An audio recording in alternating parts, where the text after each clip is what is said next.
جنات اور انسان، کیا جنات اور انسان ایک وقت آئے گا ہم تمہارے لیے فارغ ہو جائیں گے، یعنی حساب و کتاب کا وقت آنے والا ہے اور تم سے پوچھ گچھ ہوگی، تم سے سوال کیا جائے گا، بتاؤ تمہیں جوانی دی، تمہیں مال دیا، تمہیں صحت دی، تمہیں تندرستی دی، تمہیں سب کچھ دیا، تم نے ان کو کہاں گوایا، تم نے ان چیزوں کو کہاں لگایا؟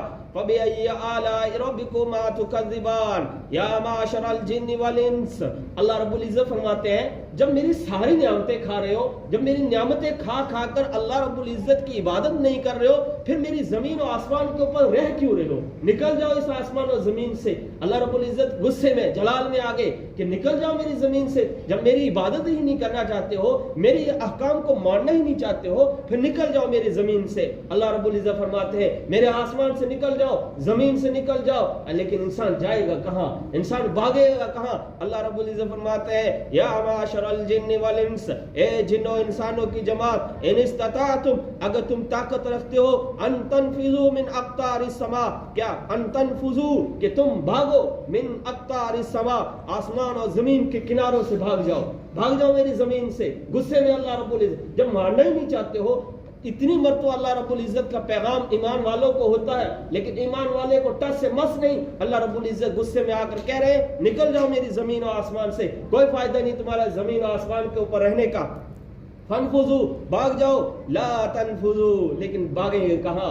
اللہ رب العزت فرماتے ہیں عبادت بھی نہیں کرتے ہو۔ جس طرح ایک محاورہ ہوتا ہے کہ جس طرح گائے بکری اگر گھاس بھی کھا رہی ہے، سب کچھ کر رہی ہے، اور وہ کہے کہ میں چھری کے نیچے نہیں جاؤں گی، وہ زبردستی کرے میں چھری کے نیچے ذبح ہونے کے لیے نہیں جاؤں گی، فرمایا یہ نہیں، سب کچھ ہو رہا ہے، اس کے باوجود بھی سارا نظام اللہ رب العزت چلا رہا ہے، اور انسان کہے گا کہ میں بھاگوں کہاں بھاگوں؟ بھاگنے کا موقع نہیں مل رہا ہے۔ اللہ رب العزت فرماتے ہیں بھاگو، کوئی ضرورت نہیں ہے تمہاری، بھاگ جاؤ اس زمین و آسمان سے۔ مثال کے طور پہ انسان، ایک باپ کا بیٹا اگر نافرمان ہو جاتا ہے تو باپ شام کو گھر آتا ہے، غصے میں ہوتا ہے اور اٹھاتا ہے جائیداد کے کاغذات اٹھاتا ہے، جا تیرے حصے میں اتنی زمین ہے، میرے گھر سے دفع ہو جا، اب چلے جا میرے گھر سے، نکال دیا، وہ کہیں اور جا کے بس لے گا۔ ایک ملک دوسرے ملک سے، ایک ملک والا انسان کوئی غداری کرتا ہے ملک سے اور دوسرے ملک میں چلا جائے گا، یعنی ایک ملک کو چھوڑ کر کسی دوسرے ملک میں بس جائے گا، لیکن زمین و آسمان کے کناروں سے انسان نکلے گا کیسے؟ کہاں بھاگے گا؟ اللہ رب العزت فرما رہے بھاگ جا جہاں بھاگنا چاہتا ہے، زمین و آسمان سے کناروں سے نکل جا، لیکن فرماتے ہیں لا تنفذوا، نہیں بھاگ سکتے، الا بسلطان، مگر کس سے؟ اللہ رب العزت فرماتے ہیں الا بسلطان، فبأي آلاء، مگر کیا؟ طاقت سے۔ کیا؟ سلطان کے معنی طاقت، مگر کی طاقت؟ وہ تو انسان کے پاس رہی نہیں، طاقت انسان کے پاس بھاگنے کی رہی نہیں، زمین و آسمان سے جائے گا کہاں؟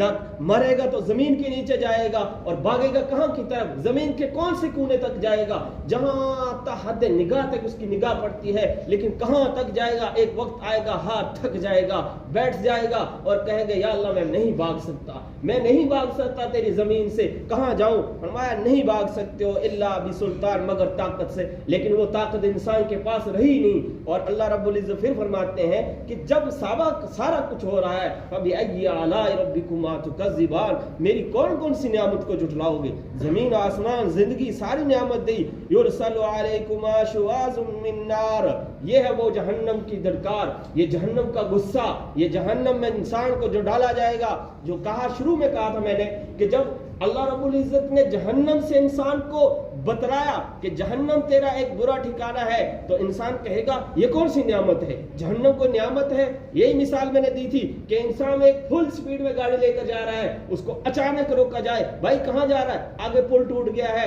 آگے جب پل ٹوٹ گیا ہے تو فل سپیڈ میں جا رہا ہے تو گر جائے گا، تجھے نقصان ہو جائے گا، وہ سوچے گا ہاں یار اس کا بہت بڑا احسان ہے، اس نے مجھے بتا دیا، اگر یہ مجھے نہیں بتاتا میں چلا جاتا، میں مر جاتا۔ یہی حساب ہے، جہنم سے پہلے آگے اللہ رب العزت نے کر دیا، اور اس سے بڑی نعمت کون سی ہو سکتی ہے؟ یعنی مصیبت آنے سے پہلے مصیبت کا راز اور حل بتا دیا، اس سے بڑی نعمت کون سی ہے؟ یرسلو، بھیجے جائیں گے علیکما، تم پر کیا؟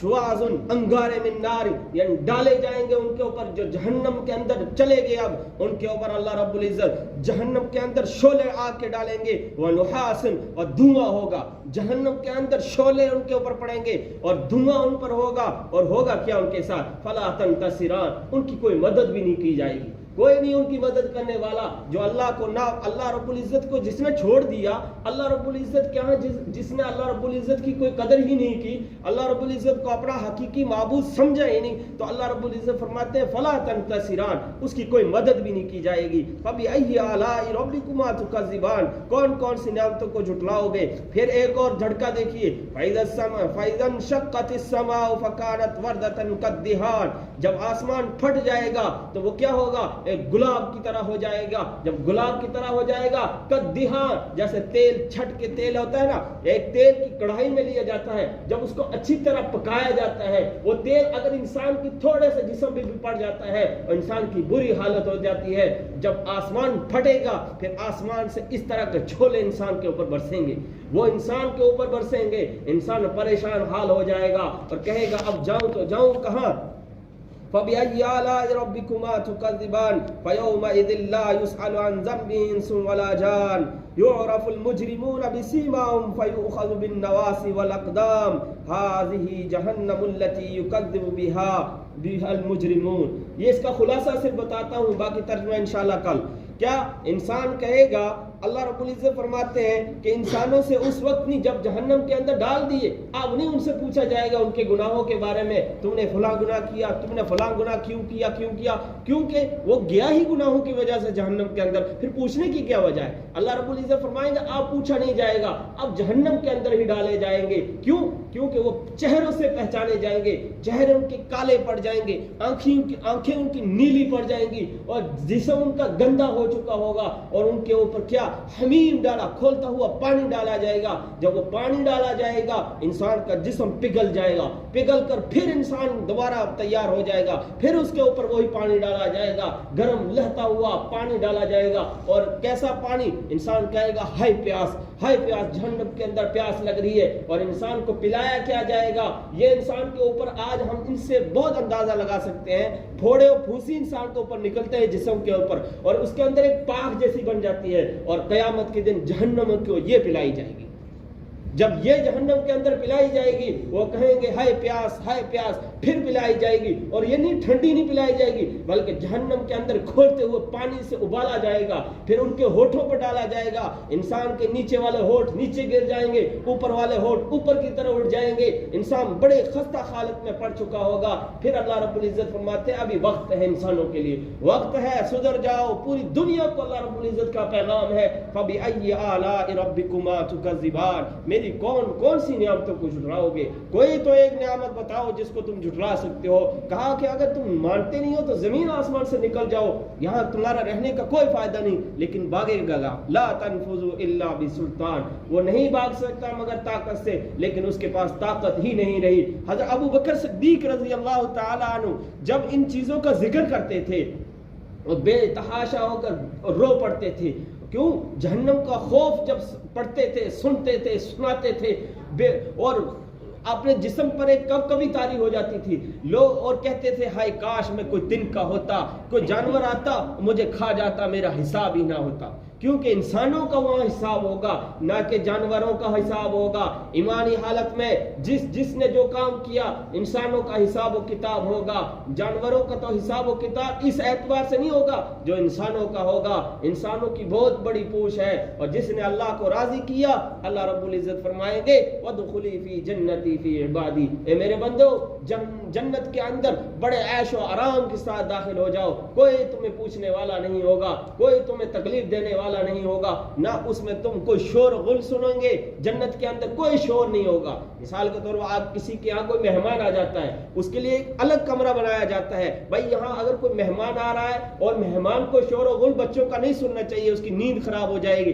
بس یہی معاملہ, اس سے بھی زیادہ سیفٹی اللہ رب العزت نے جنت کے اندر رکھی ہوئی ہے کہ جب اس کو آرام کے لیے ڈال دیا, آرام کے لیے رکھ دیا, آرام کے لیے بھیج دیا, اب اس کو کوئی پریشان کرنے والا نہیں ہے. اللہ رب العزت جہنم کا خوف ہمارے دلوں میں بٹھائے, اللہ رب العزت جنت کا شوق ہمارے دلوں میں بٹھائے, اور جنتی والے کام ہمیں کرنے کی توفیق عطا فرمائے, اور جہنمی والے کاموں سے ہماری حفاظت فرمائے. وآخر دعوانا